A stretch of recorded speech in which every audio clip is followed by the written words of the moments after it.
let's begin, Anderson, by understanding that Bernie Sanders has a D- voting record from the NRA. Let's also understand that back in 1988, when I first ran for the United States Congress, way back then, I told the gun owners of the state of Vermont, and I told the people of the state of Vermont, a state which has virtually no gun control, that I supported a ban on assault weapons. And over the years, I have strongly supported instant background checks, doing away with this terrible gun show loophole, and I think we've got to move aggressively at the federal level in dealing with the straw man purchases. No one has the right to tell you you can't publish a book because you might libel somebody. Nobody tells you you can't own an automobile because there might be an accident, and nobody should tell you you can't own a gun because it might be misused. If somebody is liable, they have recourse in the courts. If somebody causes an accident with an automobile, this can be dealt with in the courts. The same way with a gun. If a gun is misused, it should be dealt with in the courts. Unfortunately, government doesn't enforce the law against those individuals who commit violent crimes. 70% of the crimes in this country are committed by individuals who have prior criminal records. This gun sure looks deadly, but it's not the least bit deadly unless I point it at someone and pull the trigger. In the words of Thomas Jefferson, he said that we are endowed by our Creator with certain inalienable rights. And among those rights is our right to defend ourselves, defend our family, and to defend our property.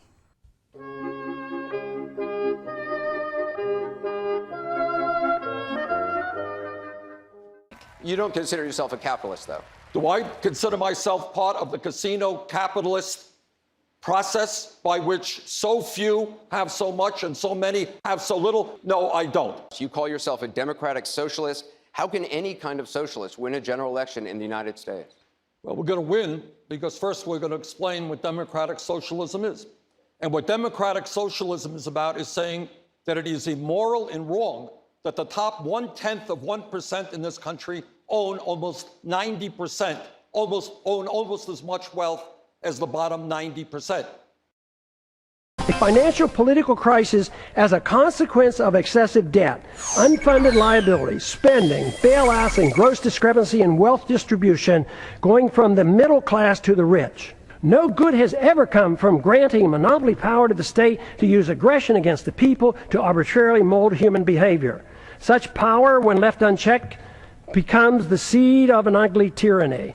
But, I think the attack on the rich, and people have pointed out quite frequently that if you tax the rich, and took all their money, it only finances government for a very short period of time. Right. So I remember getting really criticized by somebody who was criticizing capitalism and how terrible this capitalism was, and I came back. But we don't have capitalism. We don't have free markets. We have fixed interest rates. We have intervention. We have overplanning, overspending, deficit. That's not what happens in a free market. A free market is designed quite differently. So I resent the fact when they blame the problems that we have. We've just had all these extremists believing in laissez-faire capitalism, and that's why we have this mess. They're wrong on that, and I'm trying to change people's minds regarding that issue.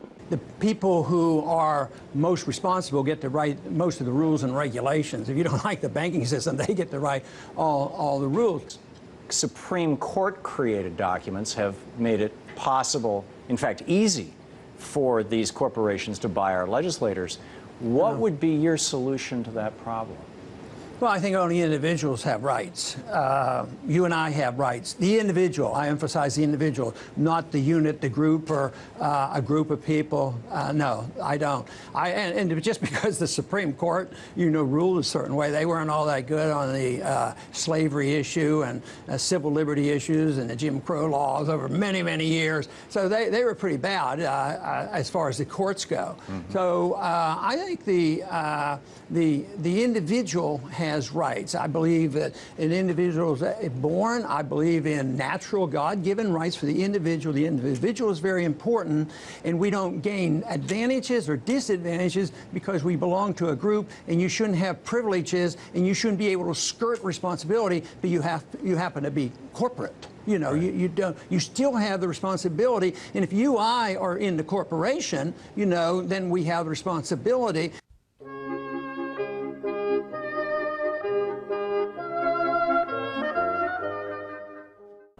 Good to be with you, Rick. When did you get the idea of seeking an audit, which sounds simple, but it's very brazen, seeking an audit of the Federal Reserve of the United States? I will tell you exactly when that idea came to me. It came to me in early March 2009 when Ben Bernanke, chairman of the Fed, came before the Budget Committee on which I serve. And I asked, Chairman Bernanke, will you tell me and the American people which large financial institutions received over $2 trillion in zero interest or near zero interest loans? I think the American people have a right to know. And he said, sorry, not going to tell you. When, as a member of the Budget Committee, I asked the chairman of the Fed, Ben Bernanke, a very simple question. I asked him if he would tell me and the committee and the American people which financial institutions received over $2 trillion in zero interest or near zero interest loans. All we want to know is who got trillions of dollars. That's what we want to know. We want to know also on what basis, on what terms, who was at the meetings where key decisions were made.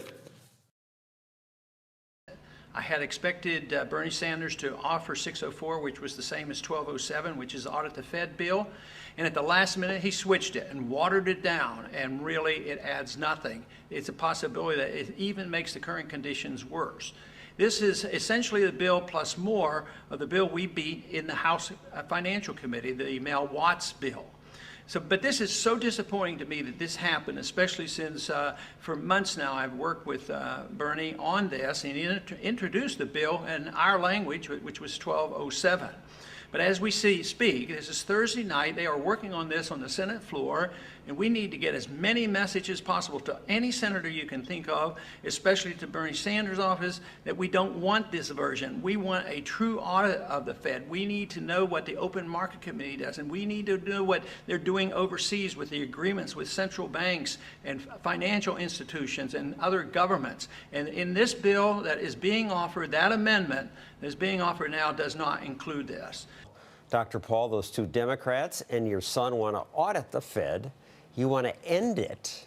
How can you be so sure when so many smart people say we need the Fed for stability? The mess that we're in now is a consequence of the Fed. The Fed has been getting away too long for their responsibility. First, they create the artificial bubbles, and they get a lot of credit for that.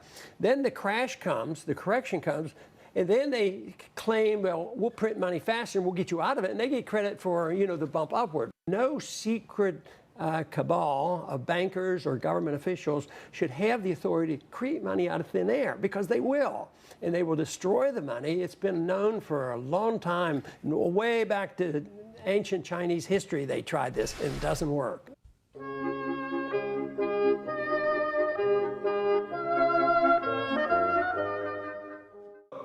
Well, Ronald Reagan is president, and the good news is we are into trickle-down economics. And here it is. And this chart tells it all. This is what the top 20% got. This is what the top 10% got. This is what the bottom 90% got. And here we are in the last number here, where we are today. And lo and behold, the top 10% gets it all, And frankly, this is a metaphor, this is an example of exactly what trickle-down economics is all about. Hear leaders saying every day, we could have never seen this coming. This was a shock. How did this happen?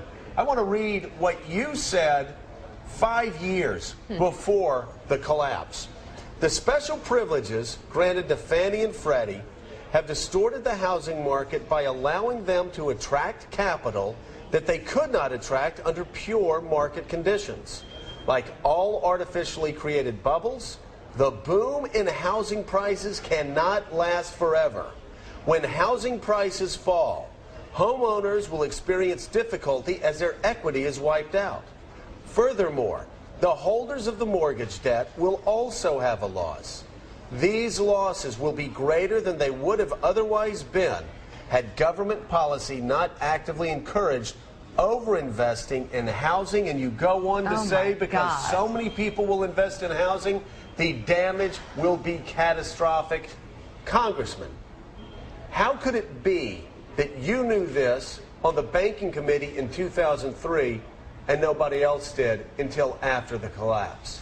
Well, I would think the easiest explanation is Washington, D.C. is permeated by Keynesian economic thinking. Very few even know the name Austrian economics and understand the business cycle. I was concerned about the building of the bubble since 1971 when gold was delinked from the dollar. So since that time, the bubble has been gradually being inflated, but it got out of hand in the 1990s as well as after 2000. Bernanke taking interest rates down to 1%. To me, the biggest surprise was, although I was very concerned in 2003, I was concerned before that, I'm surprised it lasted to 2007. That's when the bubble really burst. But it was amazing how long it lasts. And to me, the more amazing thing right now is not only has the financial system collapsed, which is very, very bad and very dangerous, I believe that what we're moving toward now is the collapse of the dollar.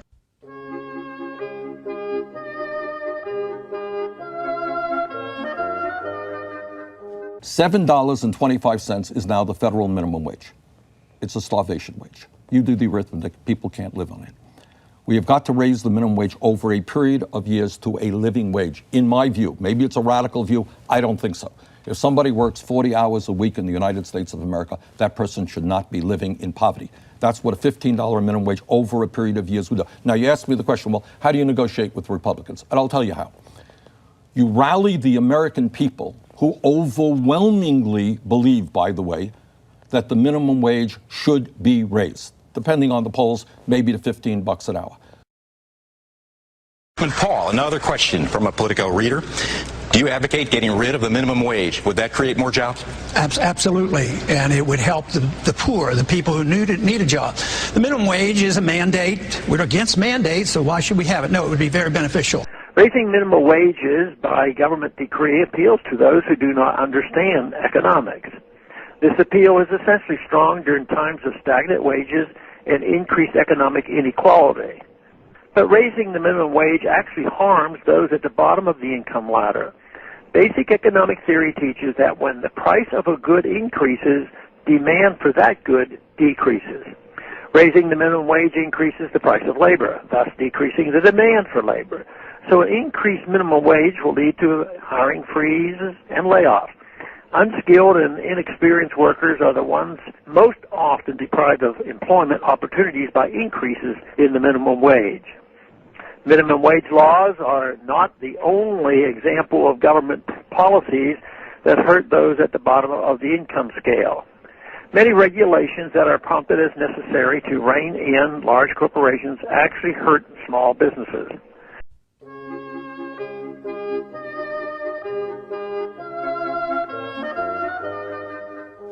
But I think if you take global poverty that seriously, it leads you to conclusions that in the U.S. are considered out of political bounds. Things like sharply raising the level of immigration we permit, even up to a level of open borders, about sharply increasing open borders. Foreign aid. Open borders. That's a Koch brothers proposal. The really? idea, of course. I mean, that's a right-wing proposal, which says essentially there is no United States. But it would make a lot of the global poor richer, wouldn't it? And it'd make everybody in America poor. Then you're doing away with the concept of a nation state. And I don't think there's any country in the world which believes in that. If you believe in a nation state, or in a country called the United States, or UK, or Denmark, or any other country, you have an obligation, in my view, to do everything we can to help poor people. What right-wing people in this country would love is an open border policy. But the people who want big fences and guns, sure, we could secure the borders. A barbed wire fence with machine guns, that would do the trick. I don't believe that's what America is all about. I just really don't. We can enforce our law. If we had a healthy economy, this wouldn't be such a bad deal. People are worrying about jobs.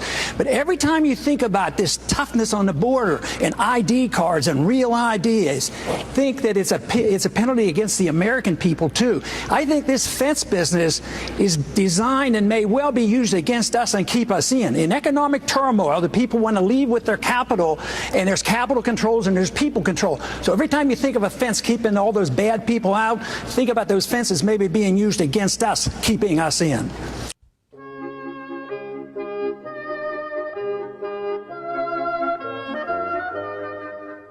What about authorizing a formal vote that would give the president authorization to go to war against ISIS? Everything is in the language. You can't talk in a general sense here. I have and do support the president using airstrikes. I think he has the right to do that. I think that they are working. I support that. I agree. ISIS poses a threat they are a to the United threat. States. Are you worried about ISIS terrorists coming here to the United States? I'm worried about everything. They are a threat to Europe, to the United States, to the region. They've got to be stopped. But it cannot be just the United States alone. So, and you don't feel that the coalition that Secretary Kerry's talking about, 40 nations involved, you don't think that's good enough? I read some of the language. It is not particularly strong at this point. And I know it's difficult. Kerry is trying. The president is trying. But I need stronger language. Constitutional position. It is the advice of the founders to follow a non-interventionist foreign policy, stay out of entangling alliances, be friends with countries, negotiate and talk with them and trade with them. Just think of the tremendous improvement relationships with Vietnam. We lost 60,000 men. We came home in defeat. Now we go over there and invest in Vietnam. So there's a lot of merit to the advice of the founders and following the Constitution.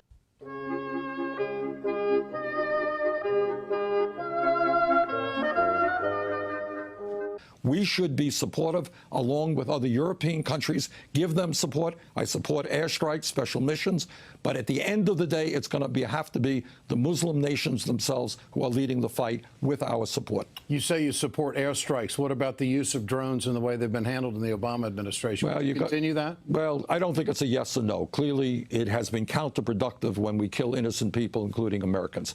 But they are one tool that I think is in the arsenal, but clearly, in many instances, they have backfired on us.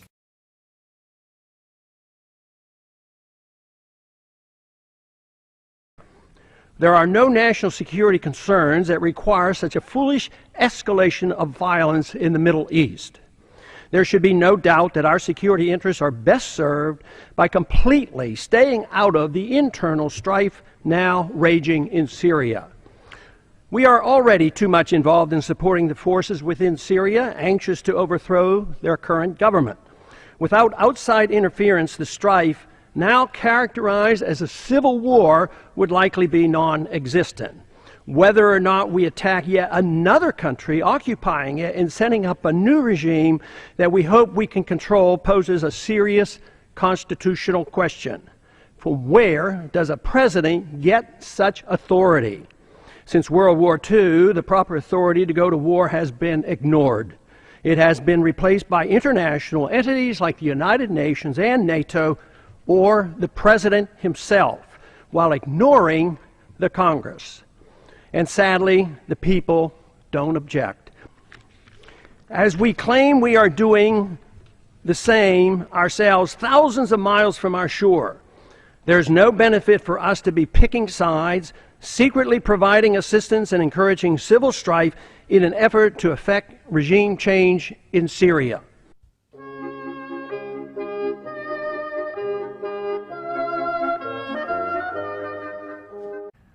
The issue that we're talking about today is about fundamental rights, and it is about ending the disgrace, the national disgrace, that the United States of America remains the only major country on earth that does not guarantee health care to our people as a right of citizenship.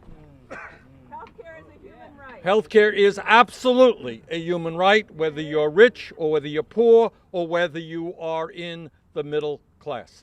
Every person in this country has a right to know that when he or she gets sick, they're not going to face bankruptcy. They're not going to delay going to the doctor because they can't afford the deductible.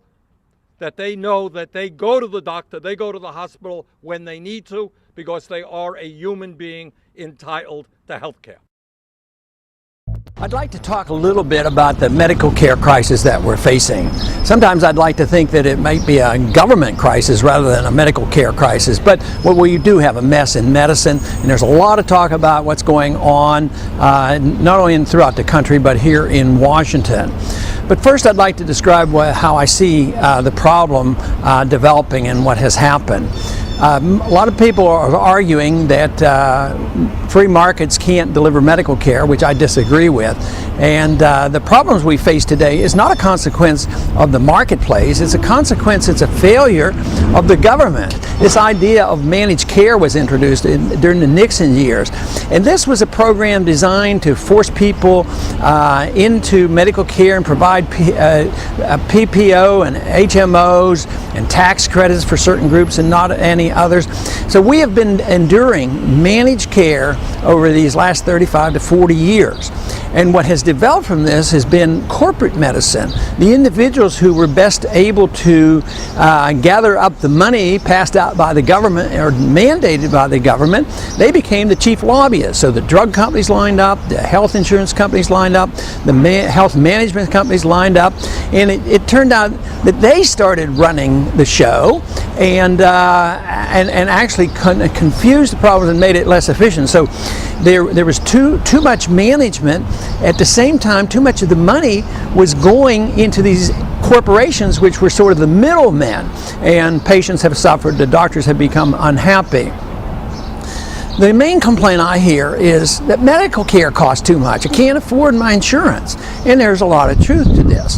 But one thing that most people don't talk about is, why are the costs high? Why are the costs of medical care, why are the costs higher than, say, the cost of bread or computers or television sets or whatever? And the truth is, it's a reaction to government. It's a reaction to our monetary policy. We do inflate the money supply. We do have price inflation. But prices go up more so in certain areas that the government gets involved in than in others. So the government's more involved in education and medical care, so you have more inflation there. And that is part of the problem. But over these years, there has been less competition in medicine. And that's been gradual over 100 years or so, where people couldn't enter the medical field without getting all kinds of licenses and protecting special groups. But if there's more competition and there's less insurance, actually cost goes down.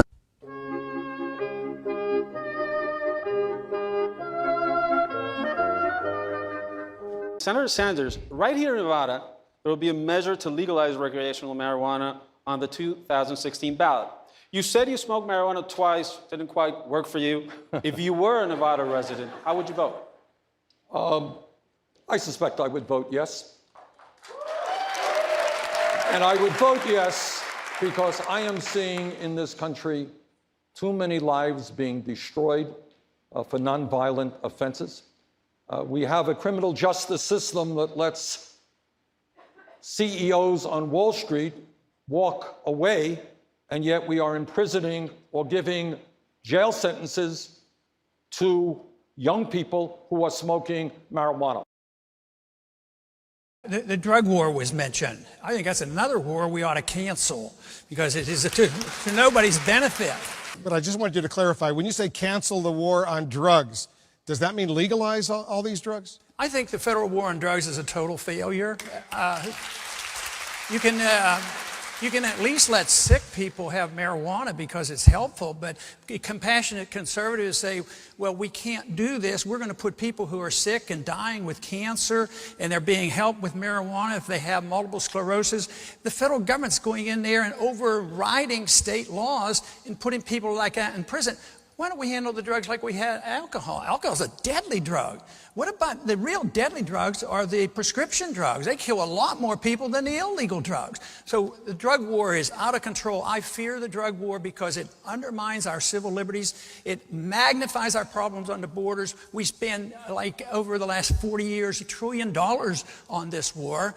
And believe me, the kids can still get the drugs. It just hasn't worked.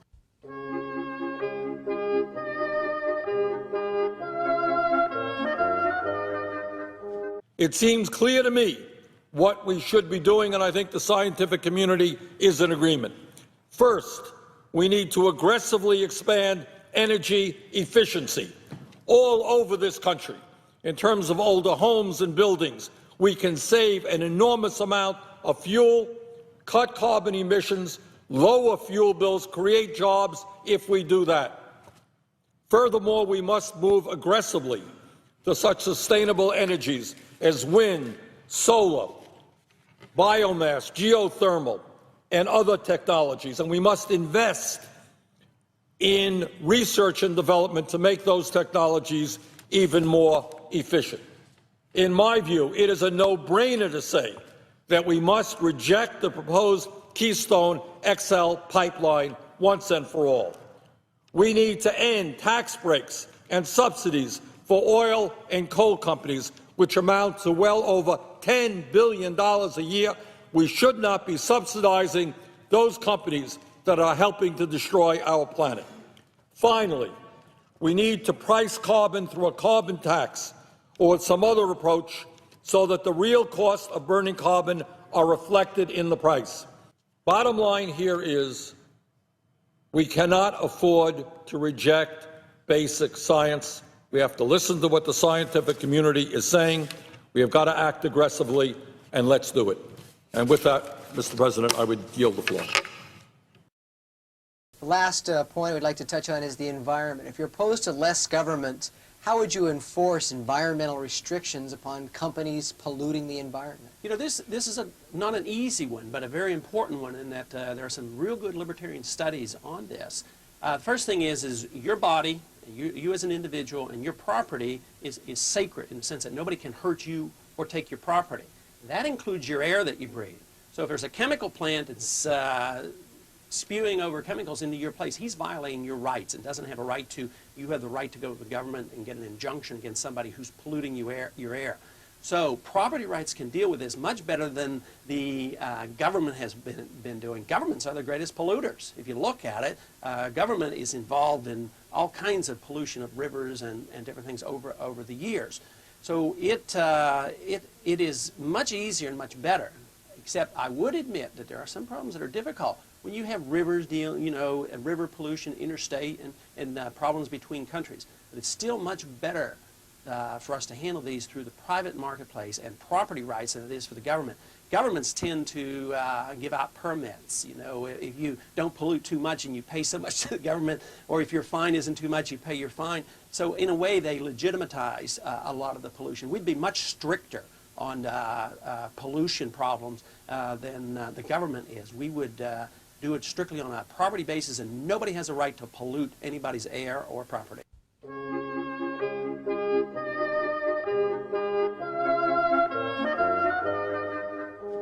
What you're going to have to do, if you really want to grow the middle class, is say that everybody in this country, regardless of their income, if they have the ability, they're going to get a college education. And today I just introduced legislation that would make public colleges and universities tuition-free. Where's the money going to come from? A tax on Wall Street speculation. What is your stand on education reform and the No Child Left Behind Act? We need a fundamental rethinking from the ground up. Congressman Paul.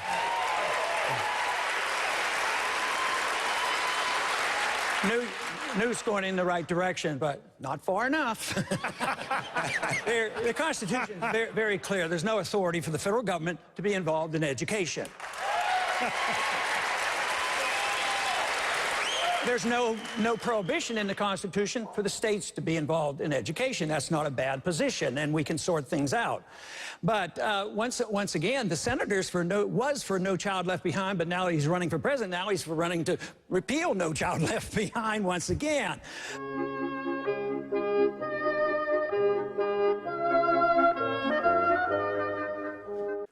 I have a lifetime pro-choice, 100% pro-choice voting rights record. I think, I understand that people disagree on this issue, but I believe that it is a woman's decision. It's a difficult decision, but it's a decision between her and her physician. And I will do everything that I can in 50 states of this country to make sure that women have that choice.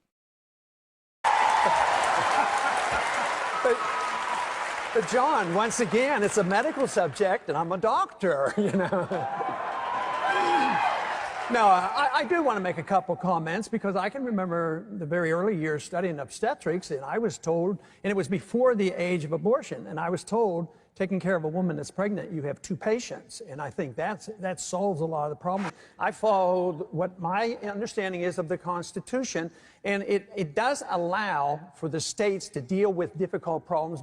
Matter of fact, it allows the states to deal with almost all the problems if you look at it. It is not given, these powers aren't given to the Congress. I see abortion as a violent act. All other violence is handled by the states. Murder, burglary, violence, that's a state issue. So don't try to say that I'm less pro-life because I want to be particular about the way we do it and allow the states the prerogative.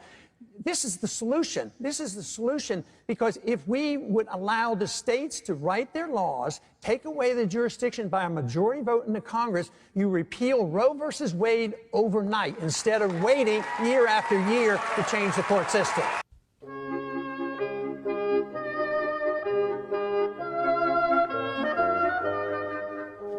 Senator Sanders? Edward Snowden. I think Snowden played a very important role in educating the American people to the degree in which our civil liberties, constitutional rights are being undermined. Is he a hero?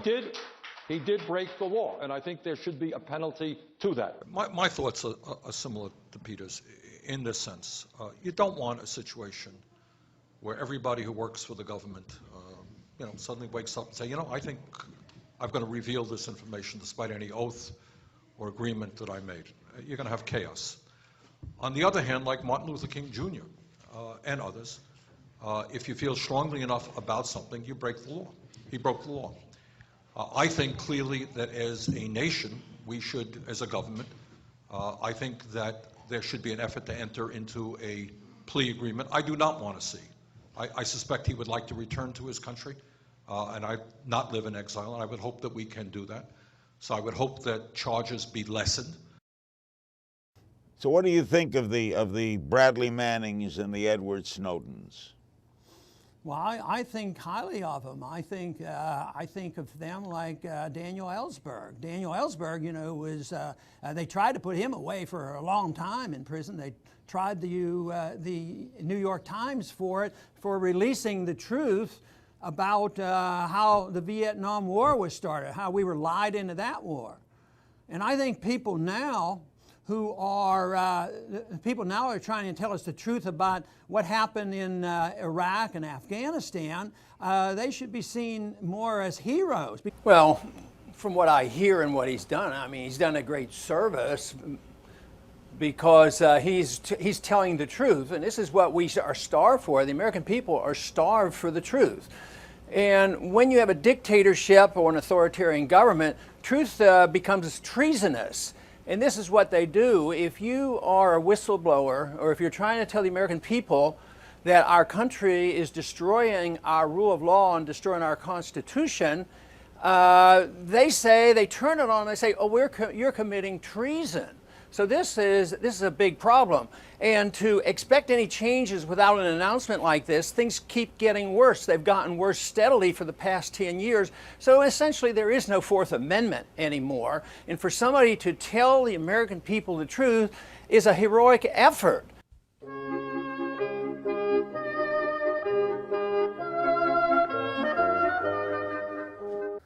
I'd like to talk about monetary policy a bit. The dollar's been in the news, gold's been in the news, and a significant event has just recently transpired. It happened on November 2nd, and to me it was a very significant event. That was the day the Indian Central Bank announced that it had purchased 200 tons of gold from the IMF. And that was more or less the tipping point on this recent surge in the gold price. The reason I think this is a significant date is, in some ways, it is almost the opposite of what happened back in 1971 on August 15th, a very special day in monetary history, and I talk about that a whole lot. That is when the world announced that gold was officially demonetized. No currency would be linked to gold. The dollar would still be the reserve standard, and everything would be okay. Instead, what we got was the biggest bubble in the history of mankind, which is now now being deflated. So to me, the fact that the Central Bank of India has now purchased this gold at the same time the IMF is getting rid of the gold and the West is getting rid of the gold, it means that there's a major shift in economic power, and that is from the West to the East. And this is no surprise. Jobs have gone to the East and productivity has gone to the East. Savings has gone to the East.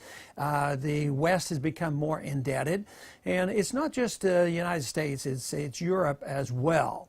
And I think this signals the time when gold will be remonetized. I don't think it's never been demonetized in the sense. I think gold has always been money, but they pretended it wasn't money. In the 60s, they wanted to demonetize gold, and by 71, they claimed they officially did it. And even throughout these several decades, they pretend that gold is not money. At the same time, economic law still prevails, but this announcement, I think, will prove to be a very significant announcement. Constant devaluation. So here we have a government's official policy. Announced policy is that we have a strong dollar. At the same time, the real policy is constantly devaluating the dollar. And of course, for an economy to grow, you ought to have a relatively stable currency. People shouldn't have something wildly fluctuating, and certainly you shouldn't have a currency that can be created out of thin air. And that's where we are today. But my concern has been for many, many years the eventual consequence of what this will have on the dollar. We've seen a financial crisis build. We've seen a lot of liquidation of debt. We've seen a lot of purchasing of bad debt by our government and by the Federal Reserve. At the same time, it's all done by the creation of new money out of thin air. You can do that just so long. You can defy economic laws for a while, but just like you can keep gold at $35 an ounce and you can manipulate markets, eventually the economic laws will rule. And I think this is what will happen, is we will continue to do this. Congress has no concern. They're willing to pass a medical care program going to cost trillions of dollars and pretend it won't cost anything. But there will always be a cost as the pressure is going to be put on the dollar. The financial obligation we have to maintain our empire and our welfare state is just overwhelming, and they're illiquid. I mean, if you look at Medicare and Medicaid, these are programs that are literally bankrupt.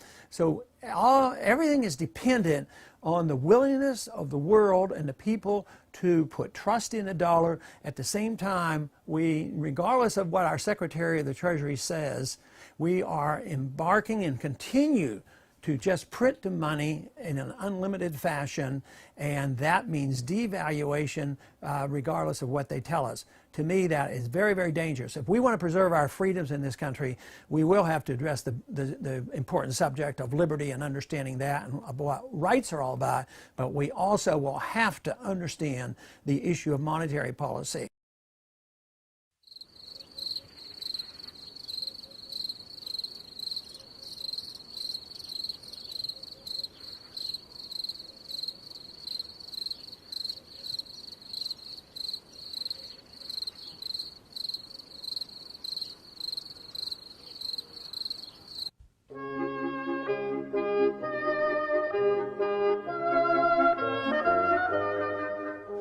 I rise this evening to announce that I introduced some legislation today dealing with the calamity that we have found at our airports with TSA. Something has to be done. Everybody's fed up. The people are fed up. The pilots are fed up. I'm fed up. You know, I've come to this floor many times over the past many years and complained about the terrible foreign policy we've had, the terrible monetary policy we had, the excessive spending and the debt, and also the tax policy. But what we're doing and what we're accepting and putting up with at this airport is so symbolic of us just not standing up and saying enough is enough.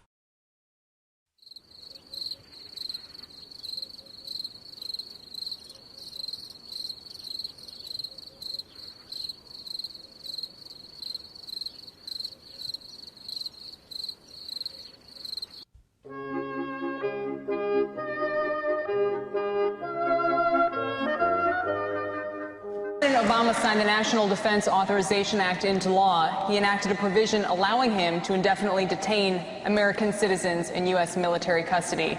Many, including Congressman Paul, have called this unconstitutional. I think we're going in the wrong direction for the protections of our liberties here at home. They're under deep threat. The Patriot Act has eliminated the Fourth Amendment. We now have a policy of preemptive war. You don't have to declare war, and you don't even have to have an enemy. We can start the wars. That's what preemptive war is all about. Now, with the Military Appropriation Defense Act, this is major. This says that the military can arrest an American citizen for under suspicion, and he can be held indefinitely without habeas corpus and denied a lawyer indefinitely, even in a prison here.